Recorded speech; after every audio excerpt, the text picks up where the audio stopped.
All right. Good evening, everybody. Welcome. It's good to see so many familiar faces here for the first of our Schoodic Institute Summer Lecture Series events. I'm Nick Fisichella, President and CEO with Schoodic Institute at Acadia National Park, and welcoming folks who are here in the room here at Moore Auditorium on campus, and also folks out in the World Wide Web on Zoom who are joining us from all over. Really glad to see everybody. Thanks for coming indoors. I know it's beautiful weather outside today. Yes, it has been that kind of a spring here so far.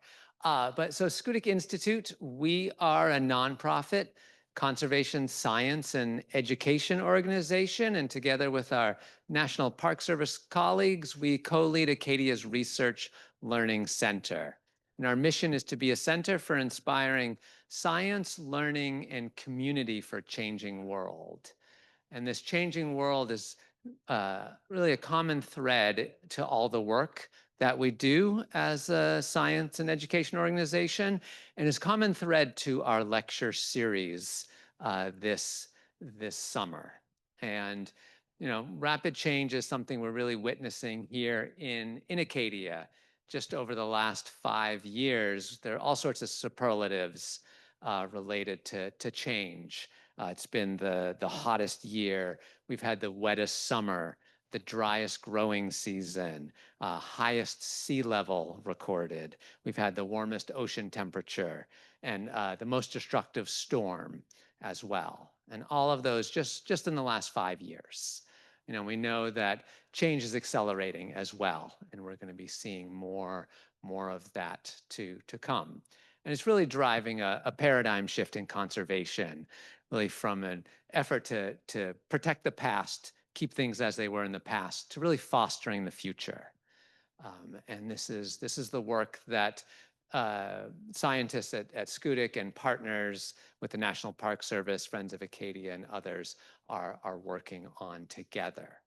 And I'm just arrived from an event earlier today. We had what we called the Greater Acadia Early Career Professionals Gathering. And so this was a gathering of early career staff from Schoodic Institute, from Friends of Acadia, and from the National Park Service. And these are young folks just starting their careers in conservation. And they're going to be spending the next several decades, really their entire careers, responding to change. And so it's really our role to help get them started in their careers in conservation, whether as scientists or managers, educators, science communicators, or in other roles. Maybe one will want to be CEO one day, perhaps. So it's always great to spend time with them. They bring so much enthusiasm and just this willingness to learn and to respond, and not to take a defeatist attitude, and to really be willing to roll up their sleeves and figure out how to respond to rapid change and protect places like Acadia. And there's a lot more of that work happening beyond Acadia, and we'll hear a little bit about that tonight at the state level. And I'm really excited for our speakers. And before handing it over, I do want to thank our sponsor for the summer lecture series, which is Bar Harbor Bank and Trust. Really appreciate their sponsorship again this year. And thanks to Bar Harbor Bank and Trust, we're able to provide this lecture series free of charge, both for in-person as well as to folks out in Zoom land. So with that, I'm going to hand it over to Catherine Schmidt, who is Schoodic Institute's Science Communication Specialist. Thank you, Nick. Thanks, everybody, for coming out tonight. Really appreciate it to hear more about Maine Won't Wait, what climate action planning looks like. And I'm going to introduce our speakers. So how this is going to work tonight is they're each going to come up. They sort of have a presentation that flows one from the next. And then, so if you could hold questions till the end, I think we'll be, they'll talk 10, 15 minutes each. And then they'll come up and we'll have a panel discussion and have plenty of time for questions from all of you as well as from our audience on Zoom. And so I'll be moderating that. And if you have any issues, you can also go in the back and talk to Nick, who will be at the Zoom, or to Lisa, who will be coming in the minute. She's still welcoming people coming in. Lisa. um, so our speakers tonight are Parker Gassett, who's the Assistant Director of the Maine Climate Science Information Exchange at the University of Maine, where he coordinates climate science initiatives in support of the Maine Climate Council and the State Climate Action Plan. He has a PhD in environmental science from the University of Maine and a background including leadership roles in outdoor education with Outward Bound and conservation work with AmeriCorps. He's also a member of the Maine Climate Council's Community Resilience Working Group and coordinator of the Maine Climate Change Adaptation Providers Network, which I think predates the Climate Council as well. Is that correct? Yeah. Welcome, Parker. Maggie Kelly Boyd has a background in conservation biology and marine science, and she is the Natural Resources Climate Policy Advisor with the Governor's Office of Policy Innovation in the Future. In this role, she supports state policy and programs related to natural resources, climate change issues, and climate adaptation for Maine's natural resource industries and communities. And Ivan Fernandez is a soil scientist. Does anyone know what the Maine state soil is? Shannon. Chizuncook. Are we at?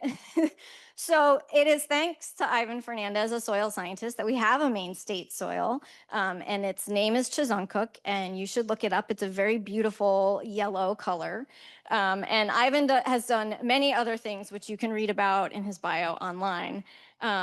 Now, I went to the University of Maine. I got a master's degree in ecology and environmental science, but I never took a class with Ivan. But some of my fellow graduate students worked with Ivan, and so I knew of him. We were sort of in the same circles and general space in the ecology and environmental sciences program.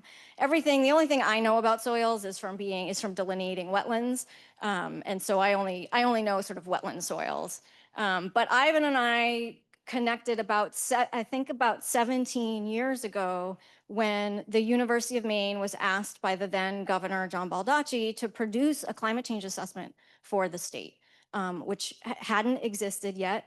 So this was in 07, 08, and Ivan was one of the lead faculty members at the university who brought together what ended up being about 70 different authors to contribute to that report called Maine's Climate Future. And at the time, I was working at the University of Maine as a communications coordinator with the Maine Sea Grant College program, doing a lot of communications. And at the time, the director of Sea Grant was like, the university doesn't know how to put together a report. They're going to have this thing and no one's going to read it. It's going to sit on a shelf. We want to make it good.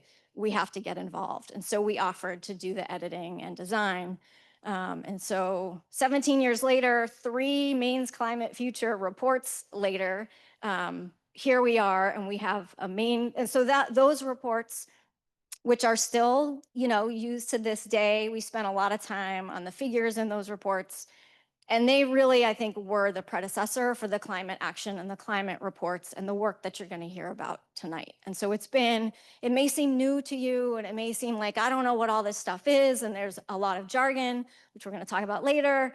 But there has been a lot of work by lots of people for decades now to get us to this point. And so I'm really excited, and help me welcome our speakers, and I think Ivan's going to start us off.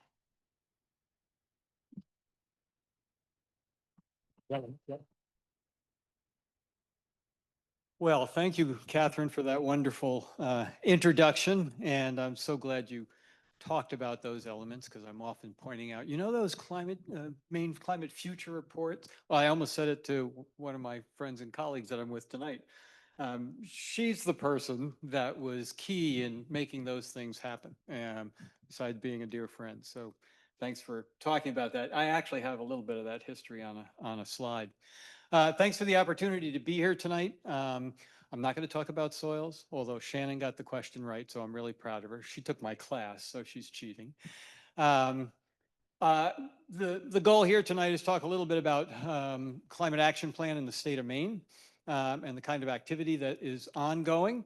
I have the good fortune to be involved with Acadia for essentially my whole adult life and have been a researcher here and certainly involved with the SCUDIC, and currently I'm on the SCUDIC board. And it's often interesting how people in the state of Maine might not know all that's going on. I appreciate all that's being contributed by the work here at SCUDIC. And likewise, we can be here in Acadia doing science, not really connecting with the kinds of needs of science that are happening in our backyard right here in the state of Maine.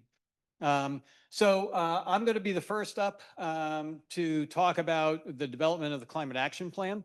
And then my colleagues are going to follow with some really interesting sort of in-depth discussion of a lot of the good things that are ongoing relative to building Maine's resilience to climate, as well as our work towards reducing greenhouse gases.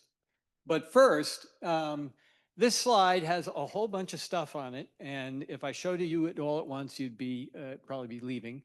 I'm not going to use this slide the way I normally do and spend a half hour talking about it, but I think it's useful to talk a little bit about the journey that the state of Maine has been on in the climate space. Maine's been a leader in aspects of climate change and greenhouse gases for a really long time.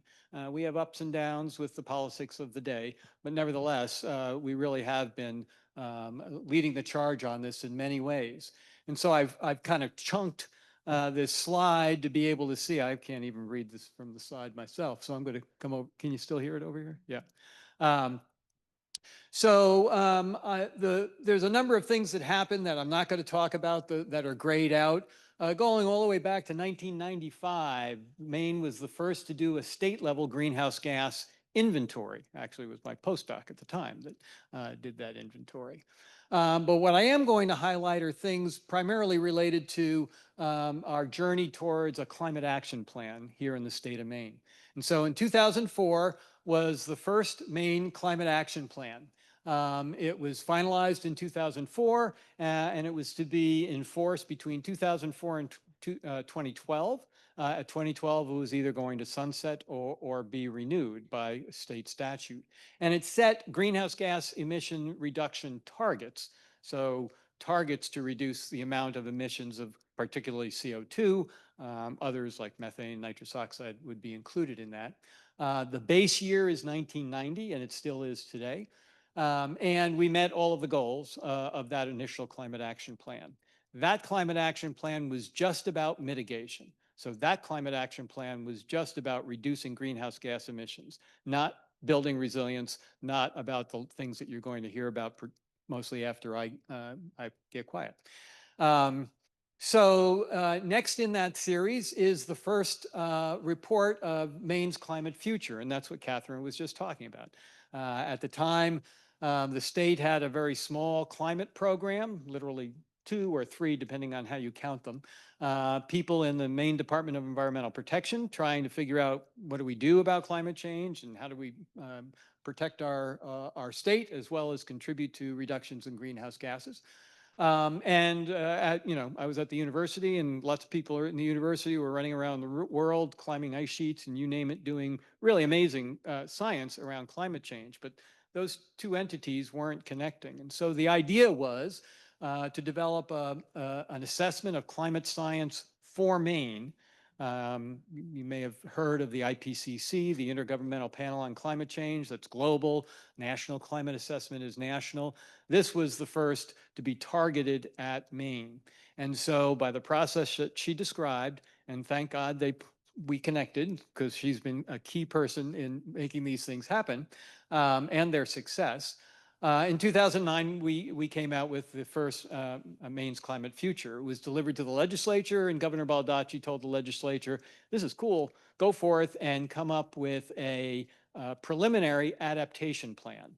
And so 1 year later, the state DEP was leading this effort that was to come back to the legislature with a draft adaptation plan, which they did. Everyone loved it. And they said in 2012, come back with a final climate adaptation plan. And you'll note, oh, you can't see this. Remember that the other one, the mitigation plan, was going to sunset in 2012. So in 2012, both the mitigation and the adaptation plans should be sort of arriving ready to be implemented. We had an election. I won't say anything more, but we didn't do that in 2012. Moving right along. Oh, that's the people and nature adapting to changing climate, charting Maine's course. That's the cover of the executive summary of the preliminary stakeholder adaptation plan in 2010, also the same year of that election. Not a lot was happening at the state level. At that point in 2015, however, we worked on an update to Maine's climate future, which we released and was used in a lot of different contexts and still is used today. There were some other activities, particularly the Commission to Study Ocean and Coastal Acidification that was established at the time. And then finally, in 2019, Governor Mills on June 26th, that's a picture of her at a solar farm, signing into law the legislation that established the Maine Climate Council. The Maine Climate Council is charged or was charged with developing a climate action plan. And that climate action plan was to include greenhouse gas targets beyond 2020, which was the end of the last target from the earlier plan, the 2004 plan. And so our targets now are to be 45% below the 1990 baseline levels by 2030, 80% below the 1990 baseline levels by 2050, and to be carbon neutral, where to go? Well, it's not up there, by 2045. And that same year, we became the 22nd state to join the U.S. Climate Alliance.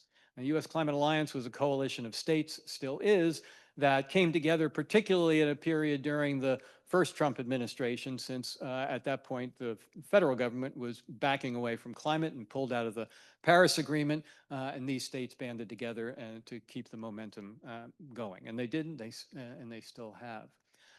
So that's kind of the sequence and the progress that was made before we got to, in 2020, we released another Maine's Climate Future Report earlier in the year. And then later in the year, by then, the Maine Climate Council had established, as part of its organization, a scientific and technical subcommittee. So the council is 39 members.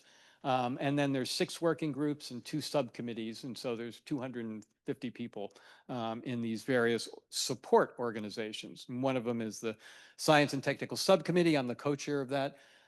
We developed this pretty extensive science report. At that point, a lot of it was coming out of our 2020 update from the University of Maine, which led to Maine Won't Wait in 2020. So on December 1st, 2020, Maine finally had its first integrated adaptation, mitigation, resilience, climate action plan. And that's the plan we're really talking about tonight. That's the plan that's being implemented, has been implemented over the past years and continues to be implemented. This past year, the Science and Technical Subcommittee did another assessment 4 years later, because the Maine Won't Wait Climate Action Plan by statute is to be updated every 4 years. And so the quadrennial update of Maine Won't Wait in 2020 was the report that was released in 2024 that was supported by the science that was also released earlier in 2024. So that's, obviously, I'm a New Yorker, so I can talk fast, but that's a fast run through of the history. But you can see that Maine has been active and engaged and on a long path to get to where we are today, having an integrated statewide plan, comprehensive, moving these activities forward. And it's not hyperbole to say that it's an award-winning plan, because the plan won in 2022 the American Planning Association's awards. And so, as you might imagine, most of us have that slide in our slide deck somewhere.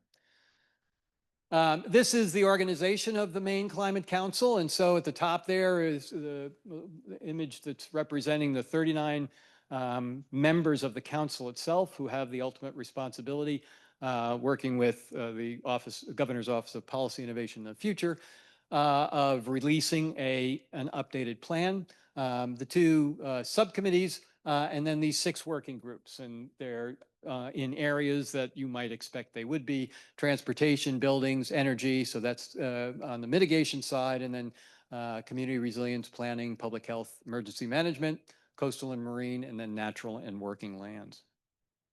And there is about 225 to 250 people involved in these 6 plus 2 committees, and then 39 in the council itself. Besides that group of that amount of energy that went into the development of the Climate Action Plan,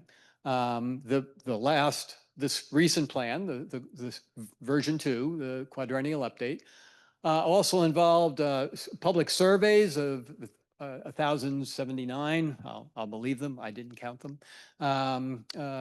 Respondents, people engaged in 357 in-person events. And a lot of these were, in towns and libraries, what have you. I went to a number of them, and they were really fantastic. A lot of energy and good input. Again, there's 222 to 250 working group members. Over 1,000 Maine youth were engaged in climate planning specifically. And then 69 community engagements with targeting underrepresented groups. So there's a lot of input, and a lot of people had opportunities to provide input to the development of what we have now as the current Maine Won't Wait. The overall goals of the Climate Action Plan are, as stated, to reduce greenhouse gas emissions, first and foremost. Second, to strengthen resilience. And so this is adaptation and resilience, kind of buzzwords in the climate space, but meaningful buzzwords. Number 3, to create jobs and prosperity. The idea being, sounds like a political statement. Yeah, to some extent it is, but time and again, science-informed policy pays back more than it costs, regardless of what we read in the hype against it. And so there are lots of great examples about how that's happening here in the state of Maine relative to job creation and economic growth. And then bring climate action to all people in Maine in the area of equity. This is an old slide, but it just repeats those greenhouse gas targets. It includes the carbon neutrality goal by 2045.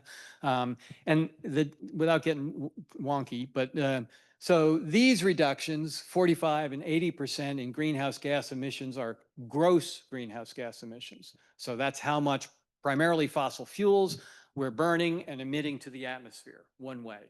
Net greenhouse gas emissions, which is what the 2045 goal is when we say, okay, that's how much we emitted, but then we also absorbed X amount in our forests and X amount in farms, and in other ways we reduced or took up emissions. And so the difference between the two is what's actually left in the atmosphere, and that's the net emissions. And so you want to think about both the gross and the net emissions. In the state of Maine, our forests, we're 89% forested, are doing the heavy lifting for our progress towards net neutrality. These are the 7 strategies of Maine Won't Wait. So a lot of input, a lot of suggestions got boiled down, not eliminated, but integrated into now 7 strategies. The 3 on the left are primarily on the mitigation side. So they're about embracing the future of transportation. That's electrifying transportation, which is half of our greenhouse gas emissions, modernizing buildings, energy efficiency, heat pumps, and transitioning to the grid to clean energy and making progress there. And then these four are more on the adaptation resilience side, having to do with creating jobs and growing the economy. E is protecting the environment. So a lot of what we do here at Acadia and at Schoodic, it really fits within those goals of preserving natural resources. And F is building healthy and resilient communities, and you're going to hear a lot about that next. And then G is engaging with Maine people on climate action, outreach, and education, what have you. And there's a tremendous amount of activity now going on from the first plan in all of these areas that is only accelerated by the work coming or being supported by the version 2 of Maine Won't Wait. You know, what progress we're making, a lot of it, but I just took the quote from Governor Mills that's out of the beginning of the Maine Won't Wait update, where she says, 4 years later, I'm proud to say that thanks to Maine people, we have made remarkable progress towards embracing clean energy and reducing our carbon emissions, including we exceeded the goal of installing 100,000 heat pumps statewide early. And so we set a new higher goal for installing 275,000 heat pumps by 2027. Reduce the dependence on heating oil from 70%, one of the highest in the nation, unfortunately, to just over 50% in 2023. Growing clean energy economy to employ more than 15,000 people in good paying, rewarding jobs. And we're more than halfway towards the goal, which was in the first plan, of 30,000 clean energy jobs by 2030.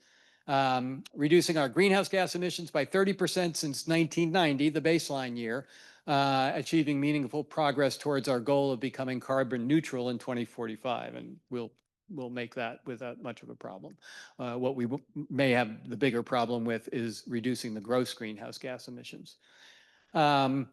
And then investing tens of millions of dollars, the largest investment in history, to make our infrastructure, home, businesses more resilient to the impact of climate change. And they'll tell you more about that. On that website, or you can just Google the Maine Climate, or Maine Won't Wait, or the Maine Climate Council dashboard, are various resources. This is the dashboard of progress across a number of the key indicators. And so one of the important aspects of an effective climate action plan is accountability, to actually know you're making the progress that you are setting out to make. And then this is a website you can download the report that she's going to hold up when she's talking from that URL, but also there's a lot of information here, whether you're an individual, a business, a community, of what can I do about it, as well as great stories about people here in Maine that are doing it. And so you can see it in action. So that's Maine Won't Wait. That's the climate action plan for the state of Maine that provides this framework that we're all able to work together under, with a tremendous amount of progress. But I don't have to tell, I'm not doing the science talk tonight, but I don't have to tell anyone in this room that there's much more to do. Climate itself is accelerating, the changes are accelerating, and we need to dig in and keep going. So I'm going to stop there. I'm going to hand it over to Maggie, and you hear about some of the good work going on. You want to use that?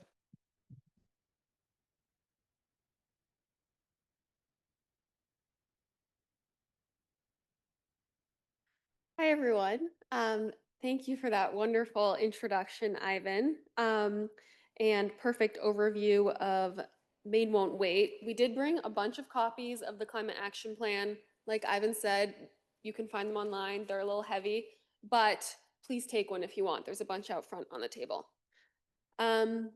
So I will take the next 15 minutes or so to talk more about Resilient Maine, which is one of the really great examples of how Maine is actually implementing Maine Won't Wait. So what does this look like on the ground? Who's doing this? What does this look like across the state? How are we funding it? Those are the type of examples I will get into. So as I was introduced at the beginning, I work for the Governor's Office of Policy Innovation in the Future, where I'm the Natural Resources Climate Policy Advisor. This means I work on a lot of our natural resource programs and climate resilience programs, including this big project, which is called Resilient Maine. This is a $70 million federal award that Maine received last year in 2024 to implement many components of Maine Won't Wait. And it is very unique. This is an unprecedented amount of funding that has come to Maine for resilient actions, and was really thanks to all of the prep work of Maine Won't Wait and the climate action planning Maine has done for years that Ivan just gave a wonderful overview to. So to get into it a little bit, this is a award that we received from the NOAA Office of Coastal Management. They received, when this funding call went out, they received about 16 billion in requests from states across the United States, with only about 600 million to grant out. So it was extremely competitive. Maine received one of the largest awards at almost $70 million, and the only large award on the Eastern Seaboard. So we're really excited about it. Before the questions come up, it is federal funding. It has been obligated and contracted. We are still continuing on, and we're really excited to continue on this over the next 5 years. So this is a good piece of news and funding that is in hand. The project area is all of Maine, so coastal communities like we're in tonight, as well as inland Maine. It started last October and will go through November 2029, so 5 years. It's quite a long project. When I say it is implementing Maine Won't Wait, what I'm talking about is a couple different pillars of the grant categories that are really designed to support the state agencies, support communities and tribes and the people in the state of Maine to build climate resilience for generations to come. So what this looks like is about 36 million to building and enduring community resilience, about 20 million to reducing climate impacts through nature-based solutions and investment in green infrastructure, and about 11 million for strengthening working waterfronts of Maine. I'm going to get into a bunch of examples of each of these. It is a very wide-reaching award. It's not necessarily complex, but there's just so much going on. I think Ivan once said the challenge here is to make it greater than the sum of its parts. So it's really exciting, and there's so much we can do in 5 years, and I'll just kind of scratch the surface on what some of those things are. I did want to specifically call out this third pillar of strengthening working waterfront communities, because we were putting this grant application together in late 2023, early 2024, when the devastating 2024 January storms hit and really made a big impact on Maine's iconic and important working waterfront communities. So we pulled out this pillar as a place that we really wanted to make sure got some focused attention. And I'll talk a little bit more about what this actually is, but I know this comes as no surprise to you that Maine's working waterfronts are very vulnerable and need that resiliency support along with other components of the state.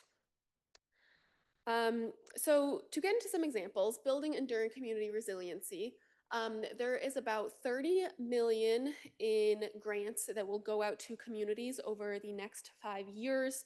So this is for existing grant programs, the Community Resilience Partnership. There are several communities, many communities in this area that are already part of this partnership and are taking advantage of the grant programs that have been available through state funds and continue to be available through this federal grant.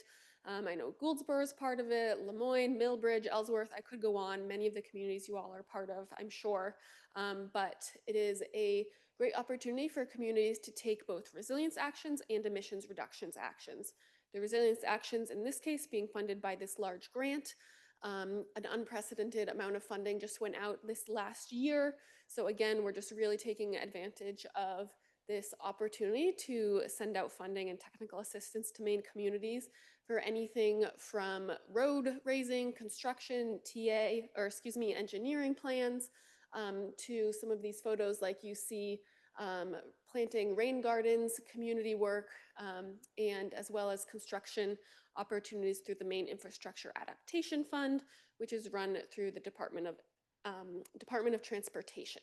So again, this just highlights all of the money that is being funneled into existing programs that we know from Maine Won't Wait are needed. We're set up to support the first Maine Won't Wait implementation and now need funds ongoing to really support all of the communities doing incredible community resilience work. And I would be remiss if I didn't mention that we know that the state needs capacity to do this. So whether that is people in communities that are going on and supporting their community-led initiatives, or whether that is technical assistance, so expertise needed from a state natural resource agency or the community resilience partnership staff, an important component of this grant is expanding that technical assistance and community resilience support to communities. A few examples of that are the regional coordination through the Resilience Collaborative. Every regional council has now at least one dedicated staff. Hancock County, so just in this area, Hancock County Planning Commission just hired a regional resilience coordinator, Jana Richards, in late 2024, I believe, to support regional projects in this area. And throughout Maine, every county, every regional commission does have that. So we knew that was something that communities needed to get regional support. Another example would be the Maine Service Fellows, which I wanted to highlight a little bit more. Just briefly, the Maine Service Fellows are designed and funded through this large grant to support Maine's rural communities. These are communities that might not necessarily have in-house capacity to do climate resilience planning, to know where to look for these resources, or really just have volunteer staff that are balancing many needs, but also really want to undertake climate resilience and just resilience work. So some local examples of where Maine Service Fellows will be placed include in Cherryfield. There is a service fellow there that is supporting a community science program and connecting people, and especially youth, to natural systems and cultural heritage of the Narragansett River. I'm probably not pronouncing that right. Thank you, that. Um, and then there are also fellows throughout the state. Every year there will be 5 new fellows placed, including this year there's one in Deer Island, Stonington, that is supporting affordable workforce housing for climate resilience work. There is a fellow up at the Sunrise County Economic Council supporting multi-town efforts for climate resiliency. So again, this grant opportunity really just gave us a chance to dial up a lot of the kind of bits and pieces of community resiliency that the state had established using the basis of Maine Won't Wait, and really funnel additional time and capacity and energy into these grant programs. The second pillar I wanted to highlight is reducing climate impacts through nature-based solutions and investments in green infrastructure. So what this incorporates in terms of implementing Maine Won't Wait is a whole bunch of climate risk assessment tools and resources specifically for communities and for state agencies that needed additional funding, needed additional support. This includes things like an updated coastal flood risk model and a community application guide that multiple project partners, including the University of Maine and the State Resilience Office and a NOAA fellow, are going to be collaborating to bring to communities, make sure this is an accessible guide or tool through an application guide that really helps makes resiliency planning as accessible as possible to Maine's wide array of communities and needs. There's also inland flooding tools and resources that are being expanded through this, as well as a variety of other state agency needs, such as updated coastal bluff mapping and living shoreline tools. There's a screenshot of that here, living shoreline decision support tool, which is identifying locations where a living shoreline, which is a type of nature-based solution that is focused on using natural resources and methods instead of something harder like riprap or a seawall to help make the coastline resilient.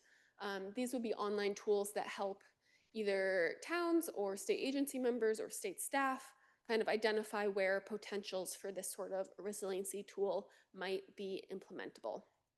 I did want to also mention that this pillar has additional capacity as well, knowing that all of these great tools and resources need people around the state to implement them, to go out and meet with communities about them. The Maine Resilience Training Academy is an example that the Wells National Estuarine Research Reserve is running for the entire state, not just southern Maine, to help train town staff and practitioners, consultants, interested community members in resilience activities, and anything from considering where living shorelines might be a good opportunity to communicating with town members about risk management and understanding where in your town is vulnerable. The other the other few items I wanted to highlight in this pillar when we're talking about implementation are not just kind of the planning tools and resources I just talked about, but some actual on the ground examples. So I talked about how there's several communities that are able to implement various community resilience projects. But there's also a series of pilot projects that, for example, the Maine Geological Survey is doing on public properties to implement nature-based solutions, to develop a guidebook based on lessons learned about living shoreline demonstration projects around the state that either communities are undertaking, agencies are undertaking, or the Maine Shore Corps stewards are undertaking. So this is kind of a parallel track to the Maine Service Fellows that I mentioned, but specifically focused, the Maine Shore Corps stewards that will be placed around the state are specifically focused on implementing green infrastructure. So again, recognizing that this is maybe a newer concept for resiliency for some towns, some communities, some tribes, definitely not all, but for some, they might need additional capacity and personnel to support that work. There is also a component that is focused on land acquisition, so conservation for resilient lands, specifically around biodiversity and ecological importance. I did just want to highlight an example of what we're talking about when we talk about nature-based solutions. This is a series of photos from Popham Beach State Park, so a bit further south, but the sand dunes were pretty devastated during those 2024 back-to-back storms that I mentioned. And this is a project that the Maine Geological Survey led to build back dune resiliency through using recycled holiday trees. So they designed a method for the trees to be set up, and you can see in the top right photo here, to then help accumulate sand, rebuild the dunes naturally as sand is blown across, and then help restore opportunities for dune grass to become established and help restore what was the natural dune. So this example is not funded through this grant, but it's a great example of the type of thing that this grant will and is allowing the state to pursue further. So I'll take my last few minutes here just to go through the working waterfront examples. Again, I know this is a lot of examples, but this is a really big grant and it's really exciting for the state of Maine for Maine Won't Wait implementation opportunities. So when we think about strengthening the resilience of working waterfront communities, the examples here include funding going towards working waterfronts through either resilience upgrades, that might be raising wharfs to accommodate sea level rise, that might be strengthening pylons or moving gas or electrical systems up above the areas that are at risk of flooding, or it might include some investments in energy efficiency infrastructure for working waterfronts, like cold storage or cooperative transportation models. So again, there's such a wide range of activities when it comes to resiliency across the state of Maine and for all the different needs and communities. And the point of this Resilient Maine grant is really to be wide-reaching in those resilience efforts and touch on as many different pieces that have been highlighted in Maine Won't Wait in the important climate action and mitigation steps the state can take. There is capacity at both the University of Maine and the Maine Coastal Program to again support communities specifically in their working waterfront resilience upgrades and planning efforts around the funds that will be available and supporting both private and public working waterfronts, recognizing that that is such an iconic piece of Maine. It's not just public working waterfronts, but private properties are really the backbone of the fishing industry and aquaculture industry as well. So I just wanted to end on a kind of nice photo series of working waterfront resilience upgrades. This is an example of a wharf up in Millbridge that was devastated in 2024, which is shown on the left side, and then rebuilt with resiliency measures in 2025. I believe this photo is from this spring. And again, this funding is not through this specific grant I'm talking about, but it's a great example of the type of, this was funded through the Storm Recovery and Resilience Fund that the state legislature put together last year, or put out last year through the Maine Infrastructure Adaptation Fund. But again, it's an example of the type of work that the state recognizes working waterfronts need, and the kind of capacity and construction funding that will be able to be funneled to working waterfront communities through this grant. So with that, I will end and wrap up and just say that there's more resources on this grant as it goes along online.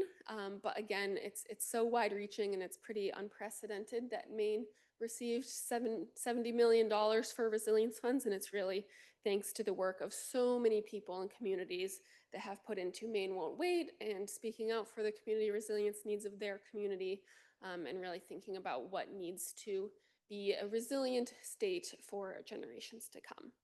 And with that, I will turn it over to Parker.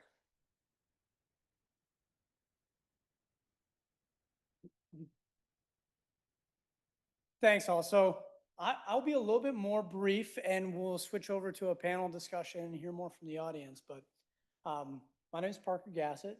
You have heard some of the big picture elements. And I think my job now is to share a little bit more at a small scale about how some of this collaboration really takes place and bring it back to like the reality of how people in Maine get a lot of this work done and how creative it is and how fun it can be and how community-based it often ends up being across all of these projects. So I've outlined that kind of framework, the big picture of how we've added so much layers of strategy that's allowed to integrate the many goals and aspirations of people in Maine into the types of plans that are resilient to climate. And Maggie talked about some of the like really principal awards that are able to hire professionals to have that kind of work be their core job description and really enhance our ability to do this work collectively. I'm going to talk about some of the more community-based efforts and how some of that collaboration unfolds. So for a primer, I work for Ivan, and the office that he created is called the Maine Climate Science Information Exchange. And the vision here that he foresaw is that as more and more organizations and people are taking interest in real grounded climate action, there's an increasing need for those projects and those new ideas and that cutting edge research about climate resilience to be shared across everyone so that we can do the leapfrog game. We're not reinventing the wheel every time that a community has a new resilience question or wants to enhance their protection from storms or their readiness for different climate impacts or their ability to mitigate their own carbon pollution at a local level. And so this office, Maine Climate Science Information Exchange, is one more mechanism to span those boundaries of where information is being produced and who are the next groups that need that kind of info to make progress at a local level. And so we do a lot of work, which is real-time science discovery, learning about the activities like here at Schoodic and the science team here at the park, learning what's happening there and how it applies statewide, and then across the many research institutions in the state and University of Maine, of course, among them. We then kind of play a bit of a development role saying, wow, you all have come up with some really low-hanging fruit, great ideas, but they're all kind of slipping through the cracks. So our office can provide a little extra support to bring in grant dollars, to make those projects unfold, to add partnerships, to bring in collaboration and kind of play a support role for some of those initiatives to take flight. And then we end up doing a lot of coordinating events that are about information sharing and communicating what project successes have looked like. So that kind of niche that we have has given us a chance to see some really cool climate action work in Maine and learn about the people behind it that really making it all happen. So I'm going to give just a few examples that illustrate that kind of collaborative spirit that's really embodied in Maine. A few years ago, Ivan was helping to update our greenhouse gas inventory. And at that time, it was recognized that our coastal ecosystems are also sequestering an enormous amount of carbon. And lo and behold, there's tons of great science happening about blue carbon, that coastal carbon sequestration. But there really wasn't a mechanism to get all of that insight directly into the greenhouse gas calculation process done by the state. And so at that point, we said, as MIXI, let's try to enhance some of the work of the Blue Carbon Network in Maine. And so we started bringing people together. We hosted a conference in 2013 that brought together scientists from across New England. We published some of the kind of like current updated work of what all the different scientists are doing across the state around blue carbon. And since then, there's been a much more fluid way that blue carbon science questions can be more quickly answered by this network of blue carbon scientists, and thus inform the state's ability to kind of track those emissions and track our own carbon sequestration across the state. We now have an upcoming symposium on October 21st for any of the blue carbon scientists in the room. I know Hannah Weber has participated in those and will be attending the next one, a scientist from this institution. And it's just been amazing to see the ways that with a little bit of added support, more and more science-based coalitions really can take flight. And it offers a fertile ground for more and more applied research and scientists connecting with one another so that their work is more immediately influencing state policy and state ambition. Another example is this topic of green infrastructure. And for all of our engineering approaches, where and when can we use plants and nature and ecosystems to perform some of those services in ways that duly beautify our landscapes, improve community members' quality of life, protect wildlife and habitat, these win-win-win solutions that are also in many cases performing historic infrastructure tasks. And so this image is the work helmet and the wrench and the gloves, but out of it is growing the tree to say, we can combine these practices. And that's a real theme throughout the 2 rounds of the state climate action plan.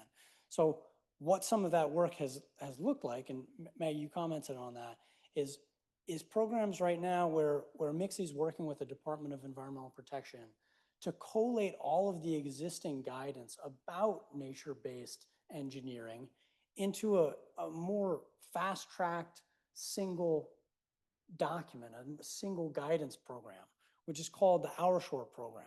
And now we're taking that program on tour and doing trainings and providing added resources so that people have a better sense of what to plant and how to install these designs.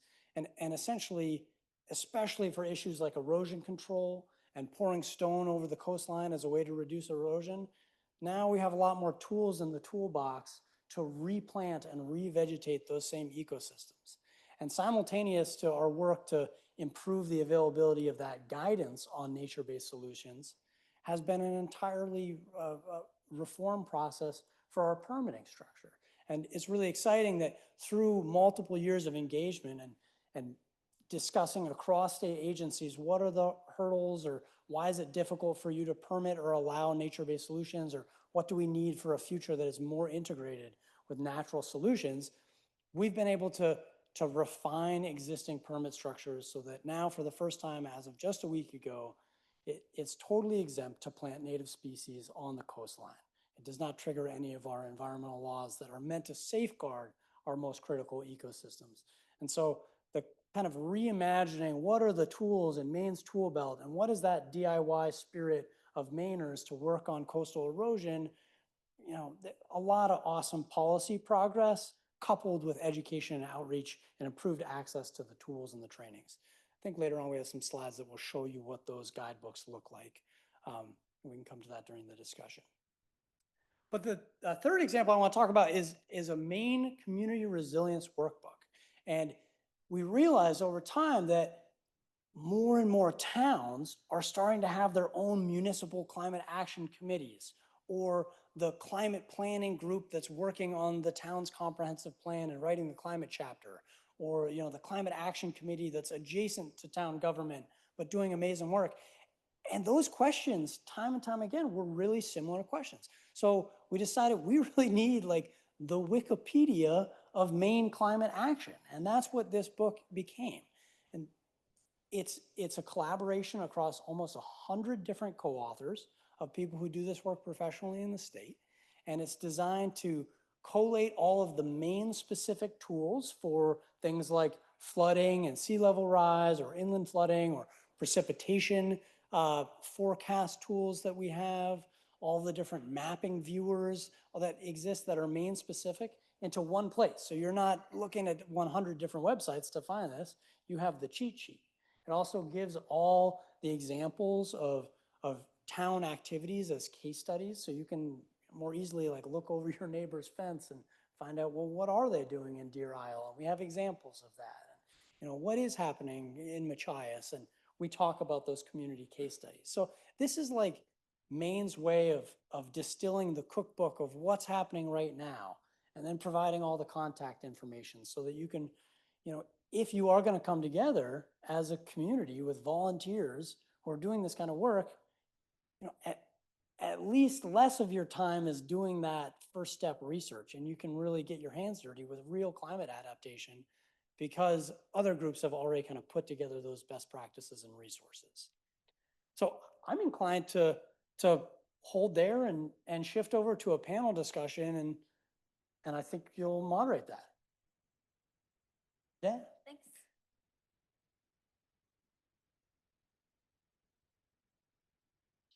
Be careful leaving printed products around a communicator because you will not get these back. Okay, so do you want to come up front? And we have time for questions. And Nick, would like to start with our remote audience. Are there any questions on Zoom? Yes.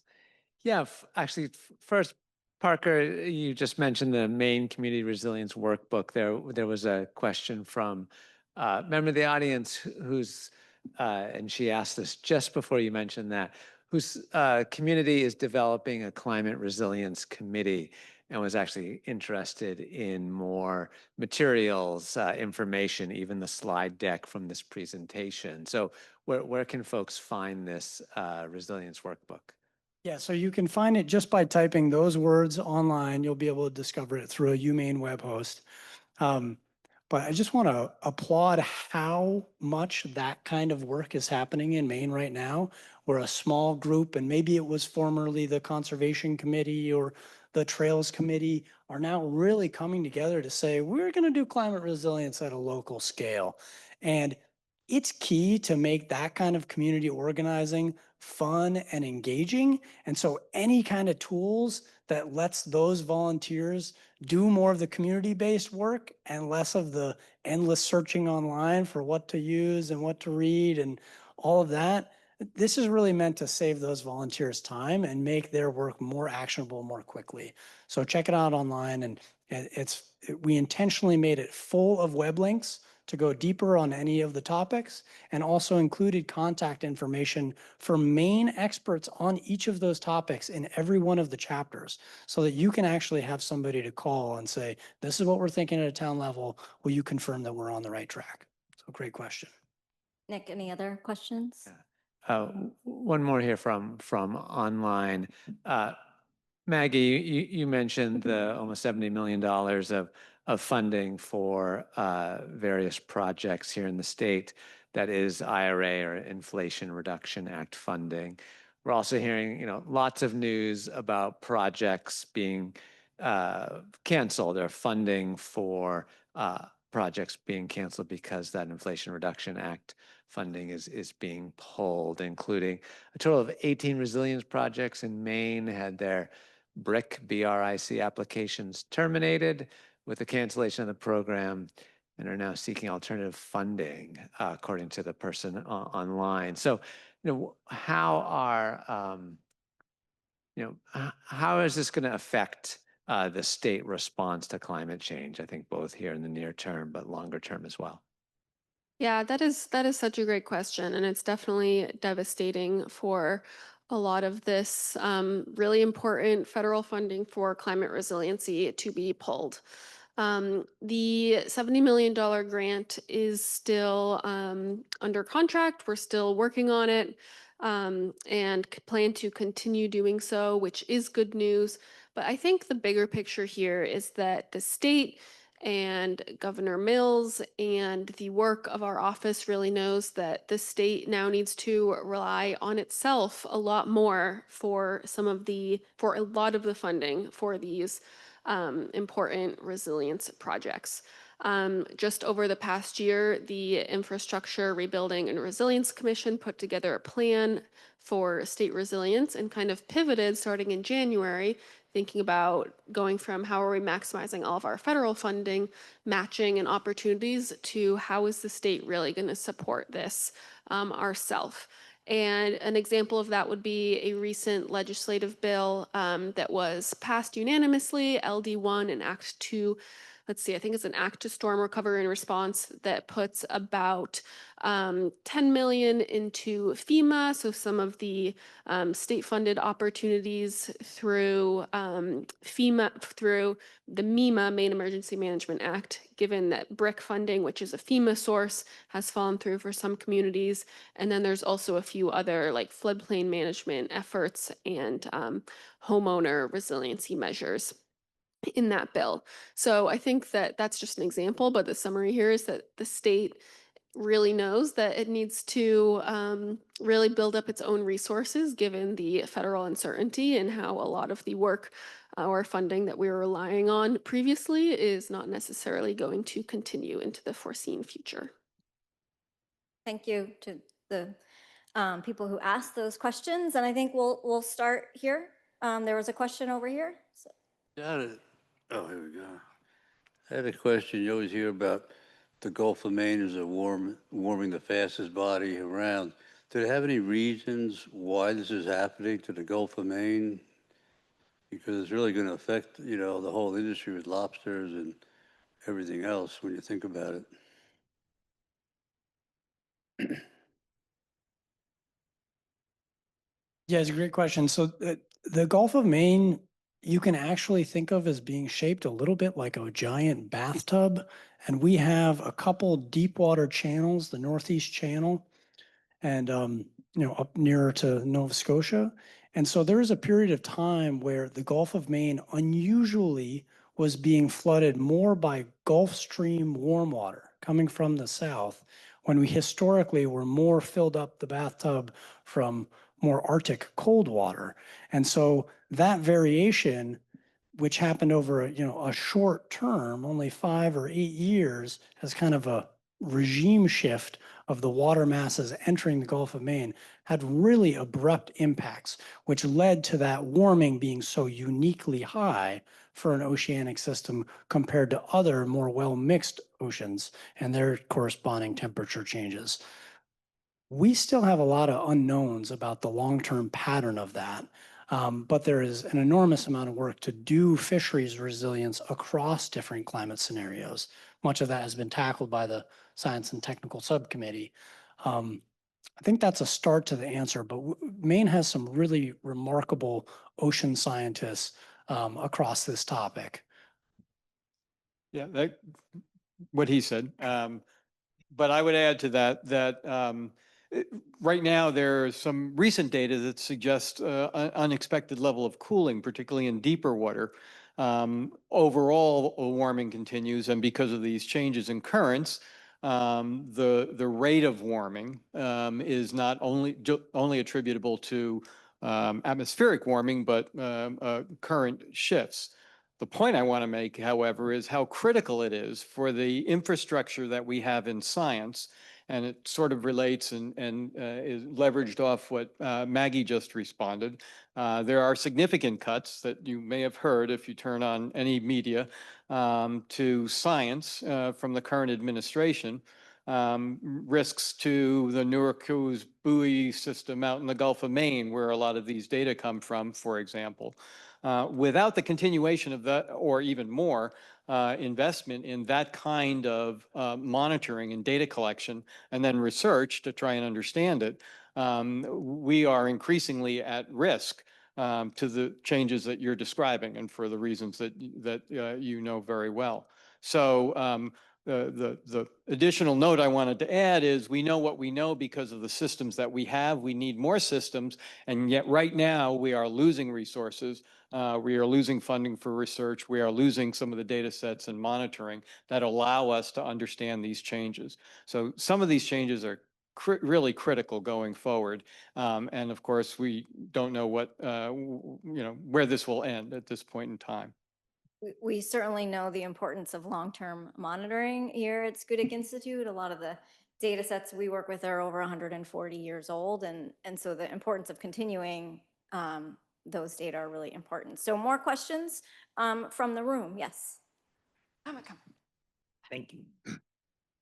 Sorry, this was the first I'd heard that there might be some reason to think that this is a temporary heating of the Gulf of Maine, and there might be some offsetting effect at some point. I just want to make sure I did hear that because dangerous. It is, we don't really quite understand why it got warmer so fast. We know why, literally why, but not why the current shifted. And could they shift back? And again, I think you sort of said that. I'm just trying to, and what you mostly said is we need to study, and I'm really in favor of that. So good. Right. So I think the Gulf of Maine Research Institute has some analysis of some recent data. By cooling, I don't mean that it was warming and now it's cooling. I mean that the rate of warming is not as intense. And that intensification that was primarily, or that was at least partially attributable to these current shifts, are now shifting a little bit in the other way because of cooler currents. Overall, the warming continues and will continue. But neither any of the three of us are the oceanographic scientists to really answer that question. And some of this is very recent. The comment I made comes from the data that the Gulf of Maine Research Institute did a more recent analysis on. I don't even think it's published in sort of the peer review literature. So direct you to that, but it's not that the Gulf of Maine is cooling. And I would direct you to, I think it's the 2015 Maine's Climate Future Report that has a whole infographic on how what's happening in the Arctic affects Maine and the Gulf of Maine. And so a lot of these, that colder water, is ultimately from warming because it's from Arctic melt. It just happens to be colder. And so I would refer you to Maine's Climate Future 2015 to sort of understand how those currents work. Other questions? She and I worked very hard on that graphic. A lot of the carbon, a lot of the greenhouse gases are certainly come from heating homes. And as we know in Maine, a lot of the homes are heated by wood, propane, oil. Our electric rate is about 50% higher than the national average. But when we're doing all this work and we see solar panels go up and windmills, and our electric rates go up at the same time. And I think when people go home and they get in their homes, they look at the cost, and that's probably, I think electricity is vastly more effective, less polluting than it is to have individual little engines in cars and homes burning fuel. But how are we going to get these electric costs down so the practical people that look at their budgets make decisions?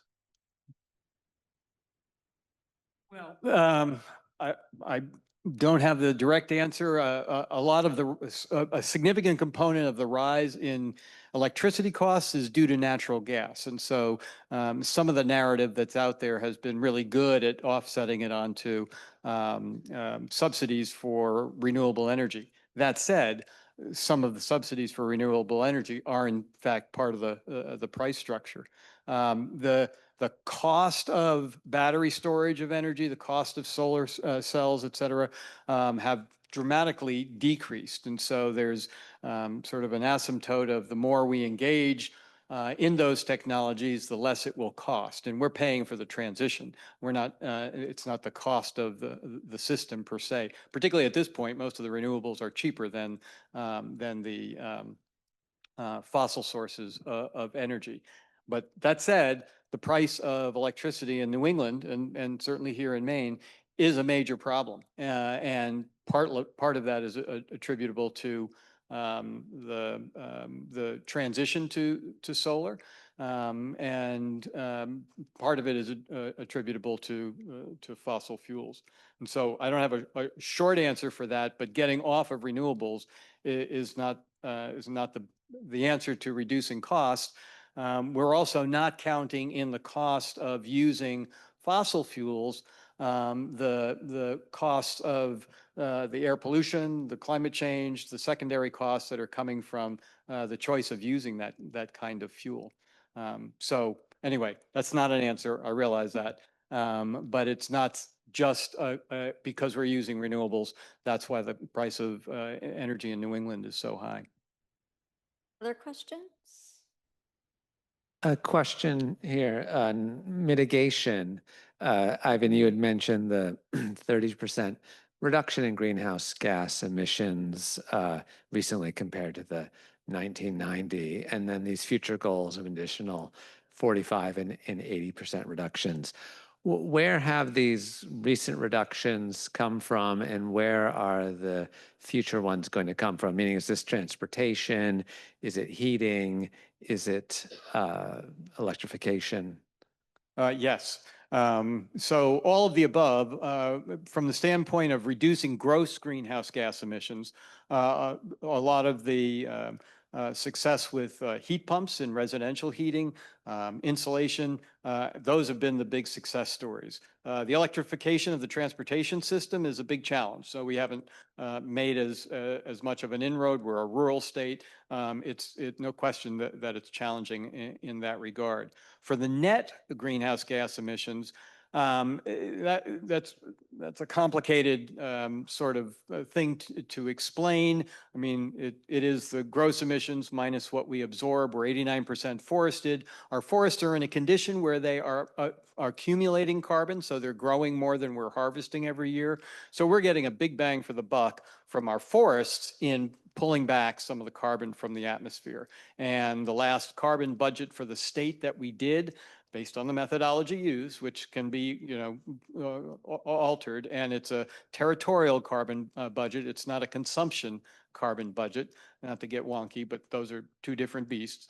So we're offsetting we're roughly 90% of our gross greenhouse gas emissions are being offset by what's being taken up by that environment. But that won't go on forever. And so the only real solution is to get off fossil fuels and greenhouse gas emissions. But most of the efficiencies that we see are from the implementation of those technologies to date.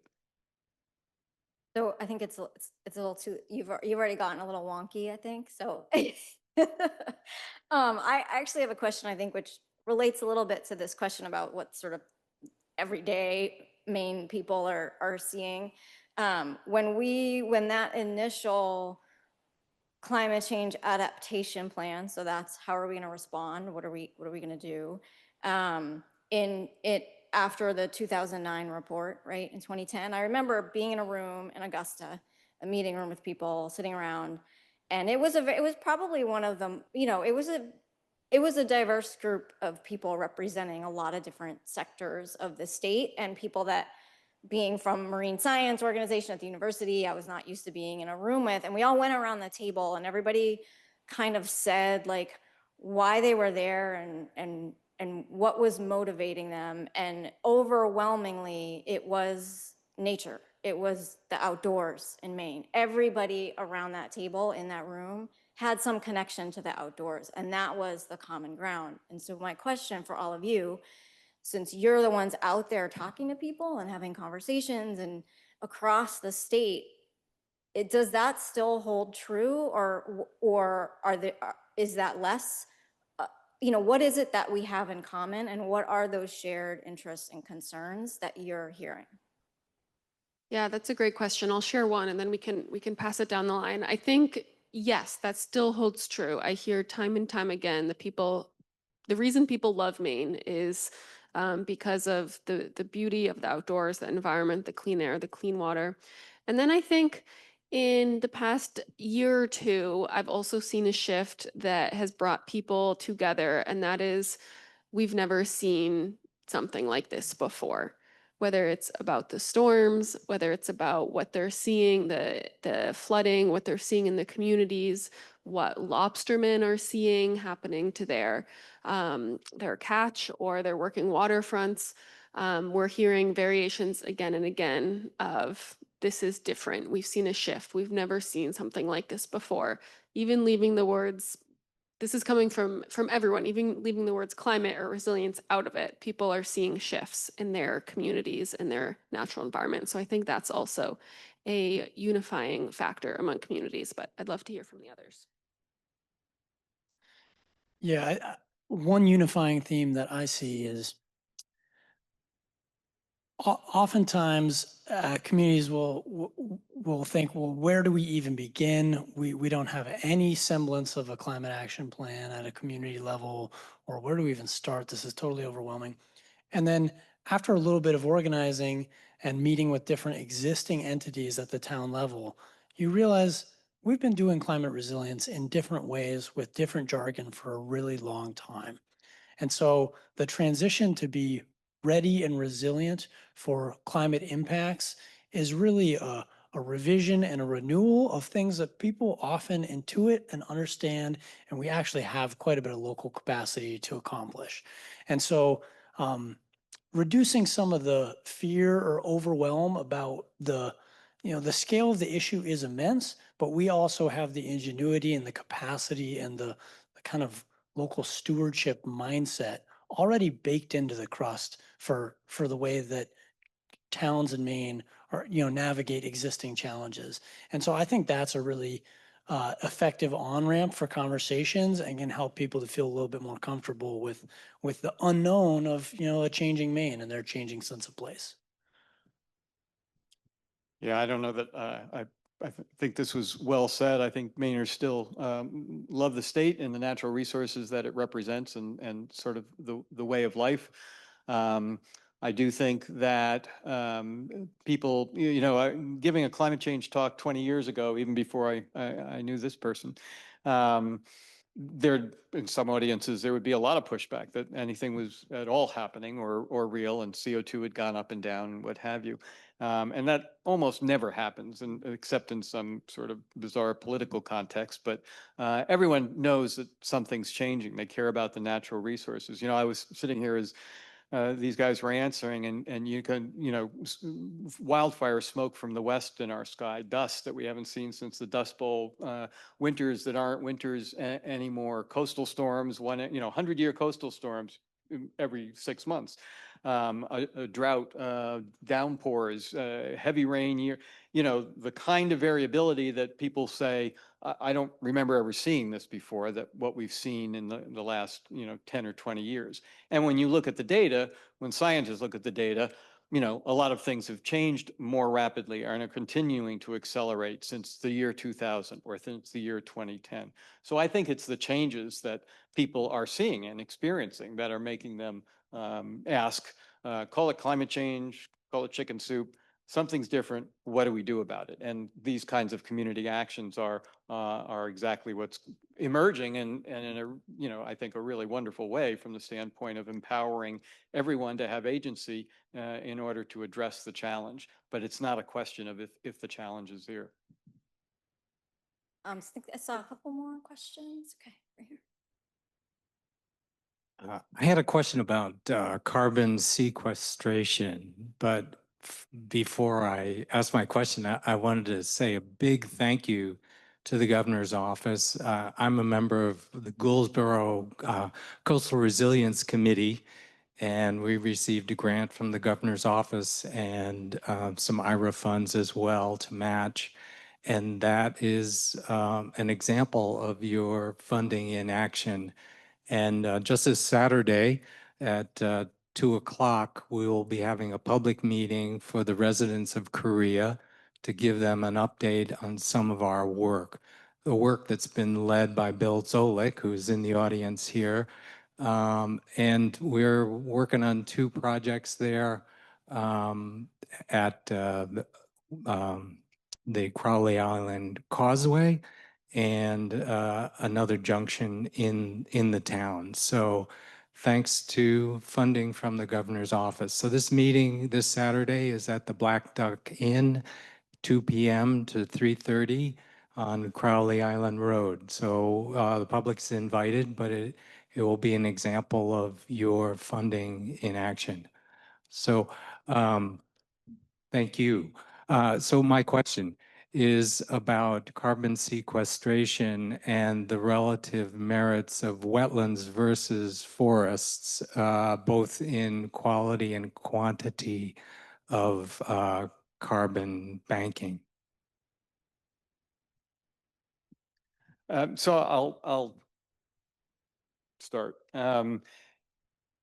The short version is typically wetlands, healthy wetlands, have a much greater capacity to sequester carbon on a per area basis. So per square foot, per square meter, whatever you want to use. From the standpoint of the state carbon budget, the vastness of the forest means that the forests are the lion's share of the carbon sequestration. And sometimes I get myself in trouble with my wetland friends pointing that out. But on the other hand, there are many reasons to manage to sequester, to protect wetlands, and not just for carbon sequestration. That they add to the carbon sequestration, but a little bit on a state level. But relative to biodiversity, relative to shoreline protection, I should stop talking because these guys know more about it than me in that regard. But they are really rich resources that are very limited. And where are they? They're on the coast. And where are we? We're on the coast. And so there's a collision between society and these really precious resources that are bearing the brunt of a rising sea, of course. So wetlands, really important, really critical. Really good job on carbon sequestration, but they're not going to get us to carbon neutrality simply because the extent of the area of wetlands compared to forests in the state of Maine. And I'll just add one really interesting moment for Maine right now is a lot of our coastal transportation, the place that we've put all of our roads end up being tidal restrictions for what would be coastal wetlands just inland of the road. You know, the culvert isn't big enough to let a proper amount of tidal flow in. And what is becoming learned from blue carbon science in Maine and across the nation and elsewhere is that restoring a more healthy, normal amount of salt water into those upper coastal estuaries and wetlands, it enables them to sequester more carbon. It prevents them from reducing methane. If it's starved of salt water, sometimes those coastal wetlands are actually releasing methane and having not sequestering greenhouse gases on net. And it also preserves this critical ribbon of coastal environment that has enormous impacts on juvenile commercial fishery species and a suite of other wildlife considerations as that transition between our forest ecosystem and our true ocean ecosystem. And so right now there is a really astute inventory of every coastal wetland restriction, tidal restriction in Maine, and a series of initiatives that are trying to prioritize what is the biggest bang for the buck across these projects for the myriad benefits of restoring healthy tidal flows, alongside new programs from the state and NGO partners that are providing guidance. This is the new Coastwise program, which is providing guidance to towns and infrastructure projects so that new bridges and new culverts, when they're replaced, can be done so in a way that is most in line with the most amount of tidal flow for maximum benefits for both carbon sequestration and all the wildlife benefits. So really an evolved area of science that is quickly moving and kind of transitioned into this implementation phase statewide with really amazing results. We need all of it, I think. There's a false choice.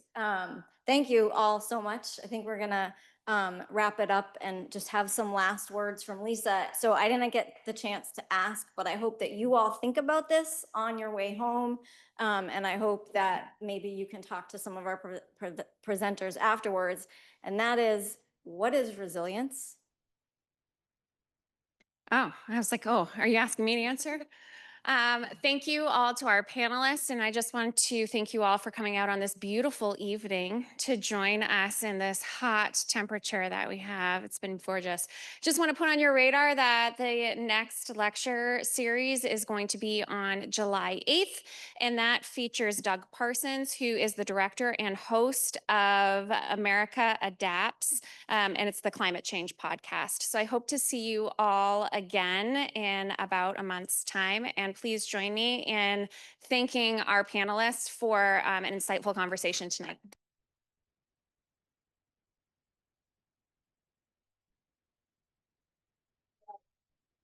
Copies of Maine Won't Wait that Maggie lugged here, so please feel free to take one. And then a pile of these stickers, and please take them and put them somewhere. It really helps. People look at it and say, what is that? And then if you look it up, they say, oh, look at this. There's a climate action plan. So help the cause, take the stickers. Thank you very much.